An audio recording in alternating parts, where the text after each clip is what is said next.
Opo, oo. So, ganito rin eh. Ha?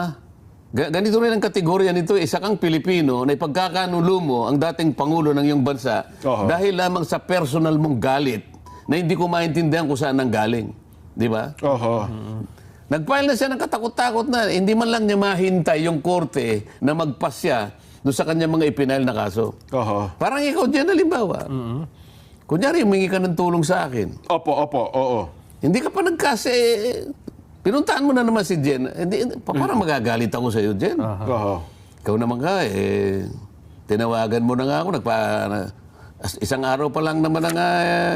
Tapos pumunta ka na kagad kay Nelson. Nagsumbong na kagad. Wala ka bang tiwala sa akin? Wala ka bang tiwala doon sa mga korte na kung saan inihain mo yung mga katakot-takot na kaso na yan, hindi ka makapaghintay, pumunta ka na naman sa Quacom para dito ka magsumbong uli. Walang kaugnayan na sinasabi mo eh.